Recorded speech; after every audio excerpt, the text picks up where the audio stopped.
doigts. La satisfaction sexuelle dans le mariage est une dette. Et il y a des hommes ici, vous avez des dettes. Des dettes d'1 mois, des dettes de 2 mois, des dettes de 3 mois. D'autres, vous avez des dettes d'1 année. C'est pourquoi ta femme est tout en colère. Comme quelqu'un qui lui a pas payé la dette. Tu vois, quand quelqu'un vient auprès de toi te demander la dette, tu vas me payer la dette. Tu vois comment ils sont nerveux. C'est pourquoi ta femme est nerveuse comme ça. Elle te répond mal, elle parle mal, elle met trop de piment, trop de sel. Toi, tu dis, c'est quoi? Tu as la dette, papa, tu as la dette.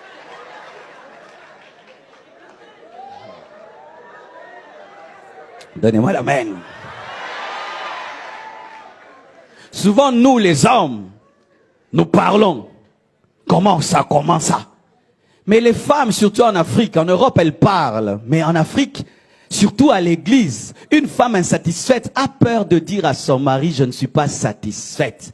Et beaucoup meurent dans leur cœur. Et beaucoup même feignent l'orgasme, font semblant de connaître l'orgasme. Et quand le mari lui dit, c'était comment? Ah, c'était bien. Mais dans ce cas,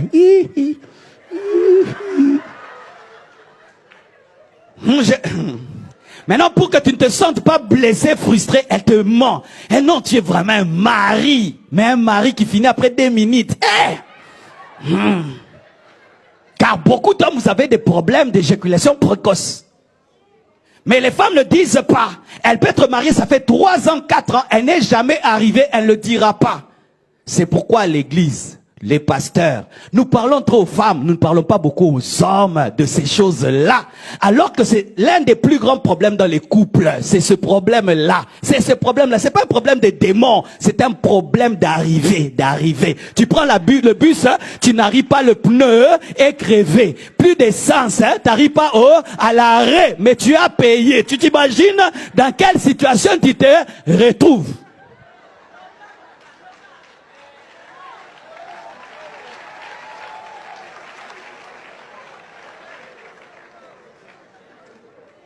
C'est pourquoi un homme doit bien manger.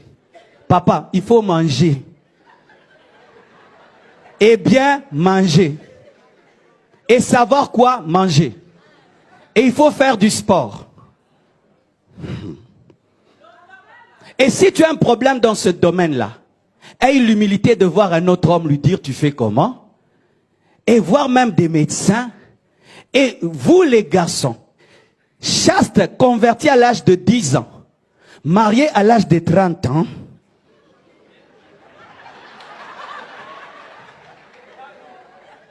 vous devez avoir l'humilité d'aller voir des papas de l'église et leur dire, je vais me marier, je sais prier, je peux gêner, mais là-bas, vraiment, c'est comme conduire un avion. Et on t'enseigne. Mais le problème, nous avons tellement de honte dans ce niveau-là. Et nous bénissons beaucoup de mariages ici. Mais ces jeunes ne reviennent pas nous dire, surtout les filles, ne reviennent pas nous dire ce qui s'est passé ce jour-là. Elles ne reviennent pas. Et on leur téléphone. C'était comment? C'était bien. Mais dans le cœur, une est venue me dire, pasteur, j'attendais, mais j'ai même pas décollé.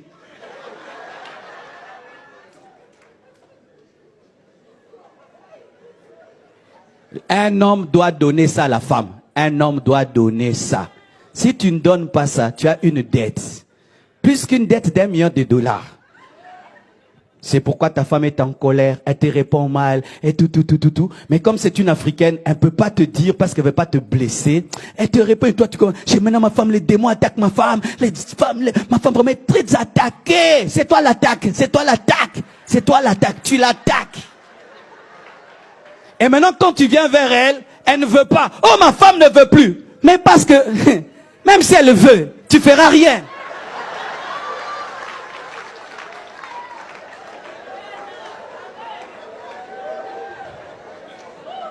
Alléluia les papas.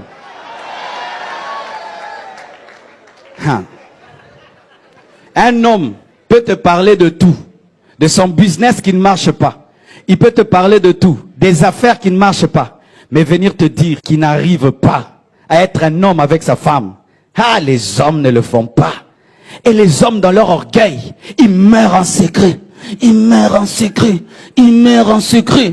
Et s'il est un homme de prière, il fait des jeûnes de 40 jours, de 20 jours. Il fuit la femme dans la prière. Tu penses que c'est la prière? Non, il fuit ses responsabilités. Il va mourir jusqu'à ce que la femme dirait un jour la vérité. Ça fait 15 ans qu'il n'y a rien eu. Oh, je suis pasteur, ça fait 21 ans. Je sais ce que je dis.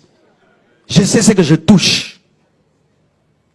C'est pourquoi, mon frère, si tu es célibataire, tu sens que tu n'es pas normal, ne te marie pas. Va d'abord être soigné. Parce que l'homme, même s'il n'est pas marié, il sait s'il est vivant ou mort. Comme nous, en Christ, il n'y a pas dans les fiançailles, on ne vérifie pas. Les païens vérifient. Amen. Hein? Une fille païenne va vérifier. Mais nos sœurs en Christ ne peuvent pas vérifier. Et beaucoup d'hommes dans l'église, vous savez que vous êtes impuissants, mais vous vous mariez quand même. C'est de la méchanceté. Et vous comptez sur la virginité de la fille. Comme vous ferez rien et nous ne faisons rien en Christ, vous cachez ce grand secret et c'est dans le mariage que la femme découvre. Et puis, mais toi tu étais comme ça. Mais tu m'avais jamais demandé. Ça, il fallait que je te demande.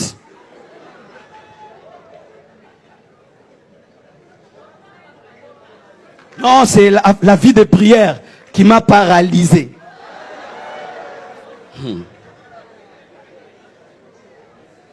Jésus donne la joie à l'église.